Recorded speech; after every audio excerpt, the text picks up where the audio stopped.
नमस्कार दोस्तों, आप सभी का स्वागत है आपके अपने YouTube channel scientific classes and P काटनजिली में। तो आज के इस वीडियो लेक्चर में हम लोग क्लास 10th के चैप्टर 4 जिसका नाम है द्विघात समीकरण के बारे में जानेंगे। तो ये जो द्विघात समीकरण का पार्ट 1 है, यानी लेक्चर 1 है, और इस लेक्चर में हम लोग केवल और केवल इस चैप्टर का बेसिक के बारे में जानेंगे, फिर हम लोग आगे पढ़ेंगे। ठीक है, चलिए। ये आपको एनसीईआरटी का सॉल्यूशन भी कराया जाएगा इसी लेक्चर में। ठीक है, तो बेसिक में हम लोग सबसे पहले जानेंगे कि ये चर क्या होता है और ये अचर क्या होता है। चर को हम लोग कहते हैं वेरिएबल, जो कि बदलता रहता है। वेरिएबल उसको कहते हैं जिसका मान बदलता रहता है।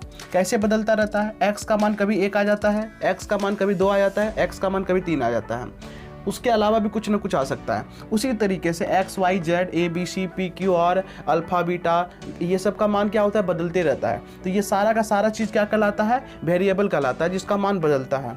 और जिसका मान नहीं बदलता है उसको हम लोग अचर कहते हैं, कांस्टेंट कहते हैं। कांस्टेंट का मतलब रुका हुआ है, जिसका मान नहीं बदलता है। जैसे 2 2 ही होता है, 3 हमेशा 3 ही होता है, 3 का वैल्यू कुछ और नहीं हो सकता है। यानी कि जो नो चेंज, जो बदलता नहीं है, वो कांस्टेंट है।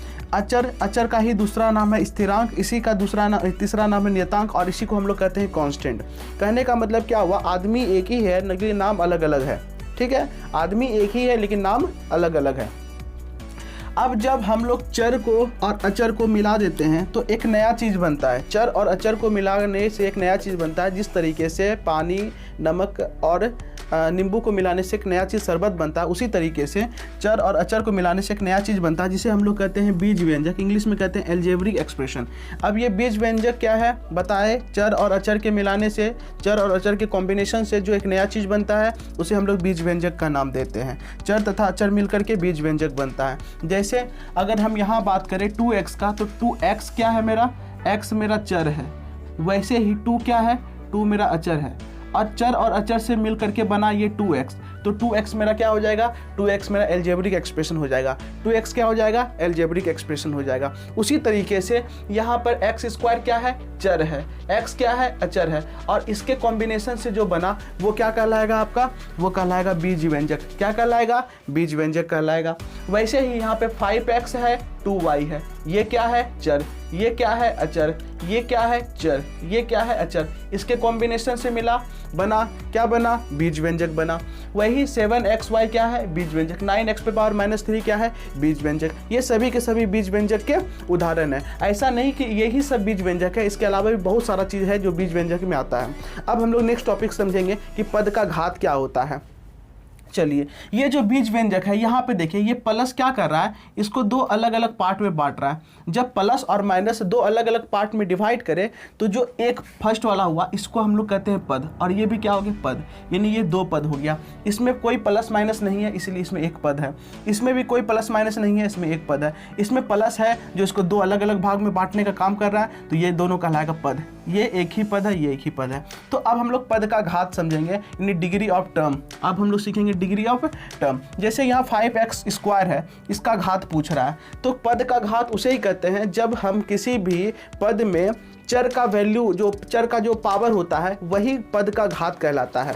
चर का जो पावर होता है, चर का जो घात होता है, वही मेरा क्या कहलाता है? पद का घात कहलाता है। किस तरीके से? तो यहाँ देखिए, यहाँ 5x स्क्वायर में यहाँ x क्या है? चर, और चर का घात क्या है? 2।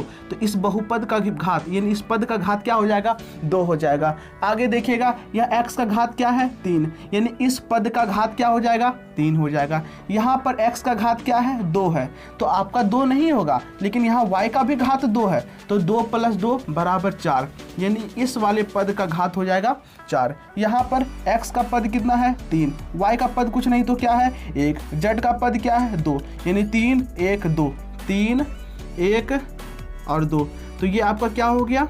6, यानी इस वाले पद का घात क्या हो गया?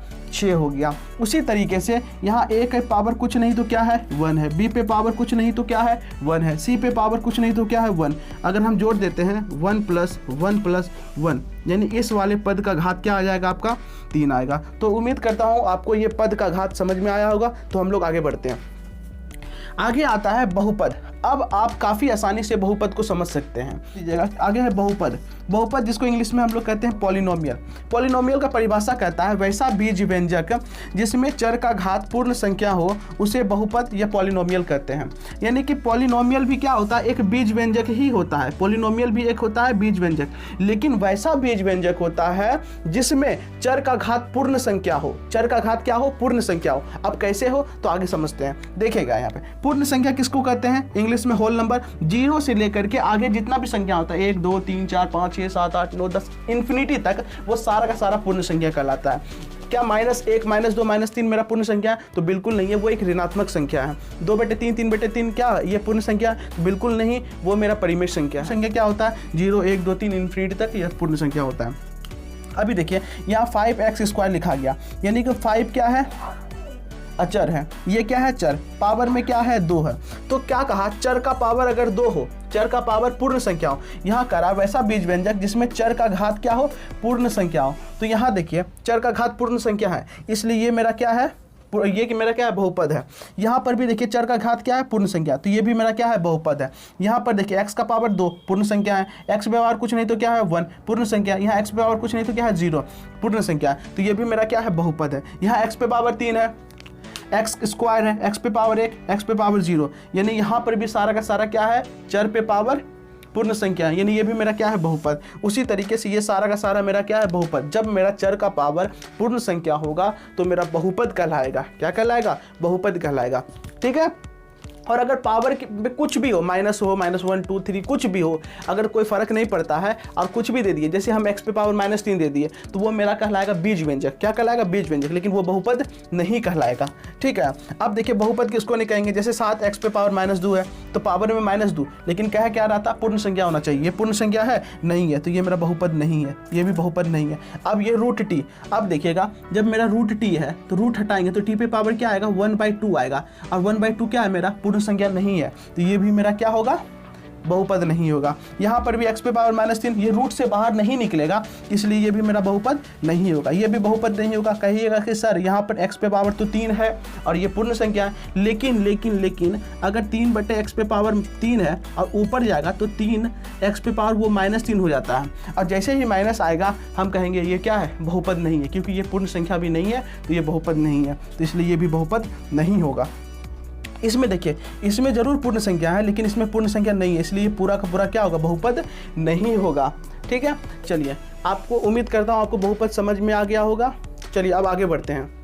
चलिए अब हम लोग बहुपद का क्लासिफिकेशन करते हैं, यानी बहुपद का वर्गीकरण करते हैं। तो बहुपद को हम लोग 2 तरीके से वर्गीकरण करते हैं। इस बहुपद का वर्गीकरण 2 तरीके से करते हैं। पहला पद के आधार पर, दूसरा घात के आधार पर। पद के आधार पर करने का मतलब हो गया जिसमें एक पद होगा उसको हम लोग कहेंगे एक पदी। जैसे हम लिख देंगे 2x, तो 2x क्या एक ही पद है, तो ये एक पदी हो गया। जैसे लिख दें हम 5x², इसमें एक ही पद है, तो ये एक पदी हो गया। जैसे 3x3, इसमें एक पद है, तो इसको हम लोग कहेंगे एक पदी। ठीक है। अब हम लोग क्या करते हैं, द्विपदी, जिसमें 2 पद हो। जैसे हम लिख देंगे x और प्लस y, तो प्लस इसको 2 कर दिया, इधर 1 और इधर 1, तो इसमें 2 पद हो गया। जैसे हम लिख देते हैं 2x² प्लस 5xy, तो इसमें भी 2 पद हो गया, तो ये कहलाएगा द्विपदी। ये सब क्या कहलाएगा आपका, द्विपदी। त्रिपदी किसको कहेंगे, जिसमें 3 पद होगा। जैसे अगर हम लिख देंगे x plus y plus z, इसमें 3 पद हो गया, x एक पद हो गया, y दूसरा पद और z तीसरा पद, ये त्रिपदी हो गया। अब अगर हम लिख देंगे a plus b plus c, तो ये सब सारा का सारा क्या हो गया, त्रिपदी कहलाएगा। अब आगे कहते हैं बहुपदी किसको कहते हैं। तो देखिए, बहुवचन किसको कहते हैं और एक वचन किसको कहते हैं। अगर एक आदमी है तो वो एक वचन में आता है, और एक से अधिक है, यानी 2 है, 3 है, 4 है, 5 है, वो बहुवचन में आ जाता है। जस्ट उसी तरीके से सेम ग्रामर, सेम व्याकरण हमारे मैथ में भी लग जाता है। कैसे, अगर जिसमें एक पद है उसको एक पदी, और जिसमें 2 3 4 5 6 कोई भी पद है, यानी कि 2 से अधिक पद वालों को हम लोग कहते हैं द्विपदी। यानी कि 2 से अधिक पद, वो क्या हो जाएगा आपका, बहुपदी हो जाएगा। इसका मतलब हो गया ये जो द्विपदी और त्रिपदी है, ये भी क्या है, मेरा बहुपदी है। तो ये दोनों का एग्जाम्पल जो होगा इसके लिए भी सही होगा। ठीक है। अब हम लोग क्या करते हैं कि बहुपद को घात के आधार पर बांटते हैं। घात का मतलब पावर के आधार पर।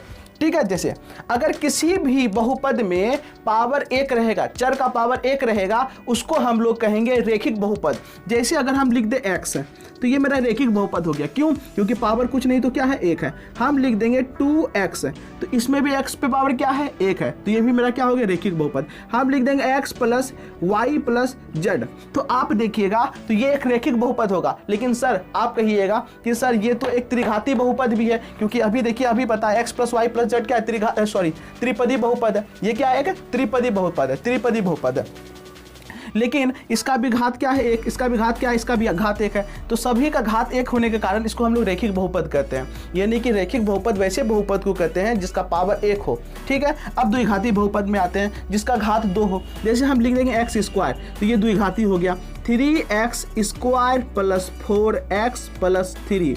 अब हम ऐसा लिख दिए तो ये भी द्विघाती होगा। बोलेगा सर कैसे ये द्विघाती हुआ, लेकिन यहाँ पावर तो 1 है, यहाँ x का पावर 1 तो है, इसको रेखिक क्यों नहीं कहे, क्योंकि इस पूरे बहुपद में जो सबसे बड़ा पावर है, जो गार्जियन है, जो कि पेरेंट्स है, वो ये है, और इसका पावर 2 है। तो जिसके पावर अधिक होता है वो बहुपद भी उसी के नाम से जाना जाता है। जैसे कि आपका परिवार आपके पापा से, आपके पापा के नाम पे या आपके दादा के नाम से जाना जाता है, उसी तरीके से ये पूरा बहुपद ये x पे पावर 2 यानी द्विघाती बहुपद से जाना जाएगा, ठीक है। तो ये एक द्विघाती बहुपद हो गया जिसका घात क्या हो, 2 हो। जैसे अगर लिख देंगे हम 3x square plus 4x plus 3, ये भी क्या है मेरा सेम ही चीज लिख दिया। यहाँ पे अगर हम 5 कर लेते हैं तो ये भी मेरा क्या है, द्विघाती बहुपद है। तो द्विघाती बहुपद में घात का 2 होना बहुत ज्यादा जरूरी है। हमेशा घात क्या रहेगा, 2 रहेगा। चर का घात क्या रहेगा, 2 रहेगा। त्रिघाती बहुपद में चर का घात क्या रहेगा, 3। जैसे x cube plus 2x square plus 4x plus 3, ये मेरा क्या हो गया, त्रिघाती बहुपद हो गया। जिसका घात 3 होगा उसको हम लोग त्रिघाती बहुपद कर देंगे। तो आप यहाँ पे नोट करने वाली बात ये है कि चैप्टर का नाम क्या है, द्विघाती समीकरण। तो हमको यहाँ द्विघाती चीज मिल गया, द्विघाती हमको मिल गया। इससे हम क्लियर हो गए कि हमको क्या होना चाहिए, चर का घात हमेशा 2 होना चाहिए। वैसा बहुपद जिसमें चर का घात 2 रहेगा, लेकिन यहाँ समीकरण का लोचा है, हमको समीकरण पढ़ना है सर, और आपको दे दिया क्या, बहुपद। तो आइए हम लोग देखते हैं। देखिए यहाँ द्विघाती बहुपद का एग्जाम्पल लिया गया, क्योंकि सबका घात क्या है, 2 है। सबका घात क्या है, 2, सबसे बड़ा घात 2 है, इसलिए ये सारा का सारा क्या है, द्विघाती बहुपद। लेकिन अगर हम बहुपद में बराबर में 0 लगा देते हैं तो वो बन जाता है समीकरण। तो वो क्या बन जाता है, समीकरण बन जाता है। अगर हम बराबर में 0 लगा देते हैं तो वो समीकरण बन जाता है। तो ये मेरा समीकरण हो गया। अगर इसमें भी 0 लगा देंगे ये समीकरण हो गया, इसमें भी 0 लगा देंगे समीकरण, ये भी समीकरण, ये भी समीकरण। यानी कि समीकरण देखिए किसको कहते हैं, जिसको हम लोग कहते हैं इक्वेशन। अगर किसी में LHS और RHS दोनों रहता है उसको हम लोग कहेंगे इक्वेशन, उसको हम लोग कहेंगे समीकरण। जैसे x बराबर y लिख दिए तो ये भी एक समीकरण बन गया। 1 बराबर 2 लिख दिए, ये भी समीकरण हो गया। 2x प्लस 3 बराबर हम 4 लिख दिए, ये भी समीकरण हो गया। जब जरूरी नहीं कि इधर 0 ही होना चाहिए, लेकिन हाँ इधर देखिए ये LHS हो गया, ये RHS हो गया। उसी तरीके से इसके इधर वाला क्या हो गया, आपका LHS हो गया और उधर वाला हो गया आपका RHS। तो ये आपका एक क्या बन गया, समीकरण बन गया। ये आपका क्या बन गया, पूरा का पूरा समीकरण। अब चूंकि ये द्विघाती है इसलिए इसको हम लोग कहते हैं द्विघाती समीकरण कहते हैं। क्या कहते हैं, द्विघाती समीकरण कहते हैं। क्या कहते हैं, क्या कहते हैं, क्वाड्रेटिक इक्वेशन। क्वाड्रेटिक इक्वेशन क्या कहते हैं इंग्लिश में, क्वाड्रेटिक इक्वेशन कहते हैं। इसी को हम लोग कहते हैं क्वाड्रेटिक इक्वेशन।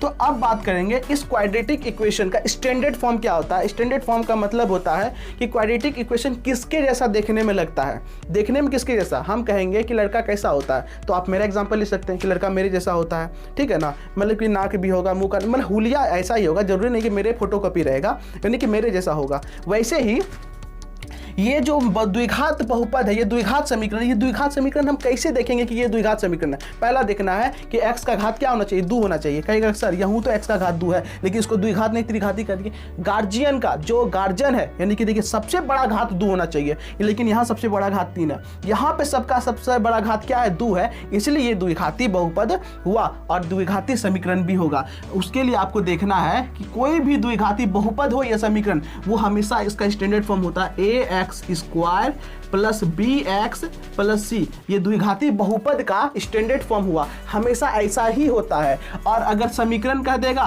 तो 0 बैठा देंगे। ये हो गया द्विघाती समीकरण का क्या, स्टैंडर्ड फॉर्म। ठीक है, चलिए अभी जैसा हमने पढ़ा द्विघात समीकरण का व्यापक रूप, standard form of quadratic equation, तो यहाँ पे देखिएगा, यहाँ पे द्विघात समीकरण का व्यापक रूप जो होता है वो क्या होता है, a x square plus b x plus c बराबर 0 होता है। ये द्विघात समीकरण का क्या होता है, व्यापक रूप होता है। लेकिन इसमें एक कंडीशन है। कंडीशन क्या है कि ए कभी भी 0 नहीं होना चाहिए। ये जो ए है, ए 0 नहीं होना चाहिए। अगर ये 0 हो गया, इस पूरे को 0 कर देगा, और जब पूरे को 0 कर देगा तो यहाँ पे बचेगा क्या, बी एक्स प्लस सी, और एक्स पे पावर 1, तो ये रेखिक बहुपद बन जाएगा, ये रेखिक समीकरण बन जाएगा। इसलिए कभी भी एक्स के आगे जो ए होता है, ए 0 नहीं होना चाहिए। बी और सी 0 हो सकता है, बी और सी 0 हो सकता है, तो इस बात को आप याद रखिएगा। और ये क्या है, a x square plus b x plus c बराबर 0, ये एक क्या है, द्विघात समीकरण का व्यापक रूप है। आप इसको याद रखिएगा, ऑब्जेक्टिव में आपको पूछा जाता है, क्लास 10 के ऑब्जेक्टिव में पूछा जाता है, इसको याद रखिएगा। ठीक है, अब हम लोग सीखेंगे कि द्विघात समीकरण का अनुप्रयोग क्या है, यानी कि एप्लीकेशन ऑफ क्वाड्रेटिक इक्वेशन। हम जो पढ़ रहे हैं उसका हमारे जीवन में क्या उपयोग है। अगर उपयोग नहीं होगा तो हमें पढ़ने से फायदा क्या होगा। जिस तरीके से हम लोग ट्रिग्नोमेट्री पढ़ते हैं, जिसमें sine theta, cos theta, tan theta, उसके बारे में पढ़ते हैं, उसका एक बहुत अपना महत्व है, बहुत ज़्यादा इंपॉर्टेंस है। ठीक है, उसी तरीके से द्विघात समीकरण का भी बहुत इंपॉर्टेंस है आम जिंदगी में। अब कैसे है उसको समझते हैं, चलिए ध्यान दीजिएगा। मान लेते हैं कि आपका एक बगीचा है, आपका क्या है, एक बगीचा है। ये मान लेते हैं ये आपका एक बगीचा है जो कि 300 मीटर स्क्वायर है। कितना है, 300 मीटर स्क्वायर। ऊपर वाला आपका हो गया लंबाई, और नीचे वाला आप इधर इस साइड वाला हो गया आपका चौड़ाई। ठीक है, अब इसमें एक और डाटा दिया है, कह रहा है कि ये जो लंबाई है, ये जो लंबाई है वो चौड़ाई का दुगुना से 1 अधिक है। ये जो लंबाई है वो चौड़ाई का दुगुना से 1 अधिक है। मान लेते हैं कि जो चौड़ाई है वो x है, क्या मान लेते हैं, x है।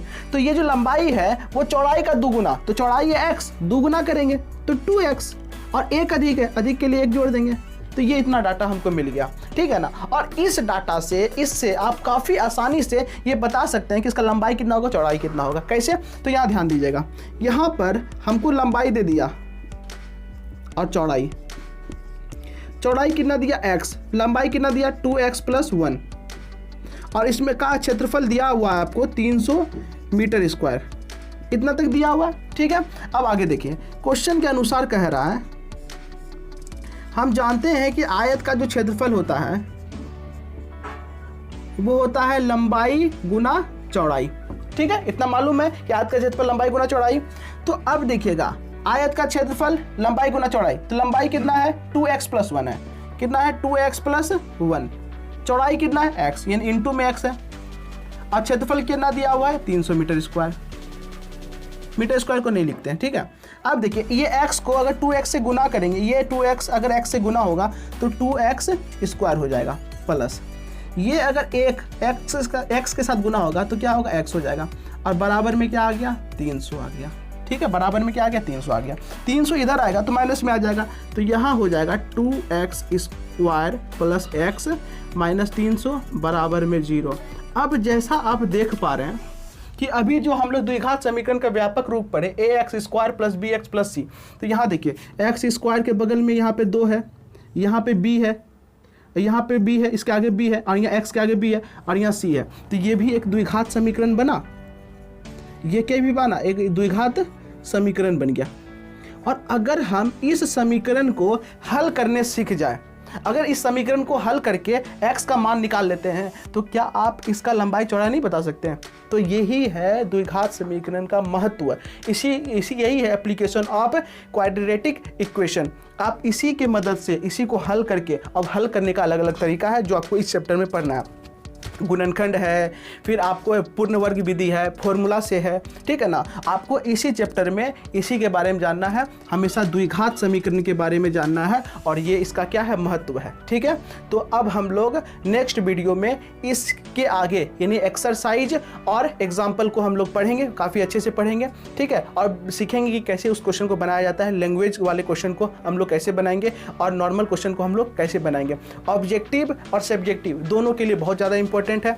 अब आगे वाला जो नेक्स्ट वीडियो है उसका जो लिंक है आपकी डिस्क्रिप्शन में दिया हुआ है, तो आप जाइए, लिंक नेक्स्ट वीडियो को, लेक्चर 2 को आप देखिए, समझिए, और जब भी आप पढ़ने बैठिए तो मेरा विनती है आपसे कि आप कॉपी और कलम ले करके बैठिए, ताकि आपको सही से समझ में आए आप हर चीज़ को नोट डाउन करते चलिए। ठीक है, तब तक के लिए धन्यवाद, बाय बाय।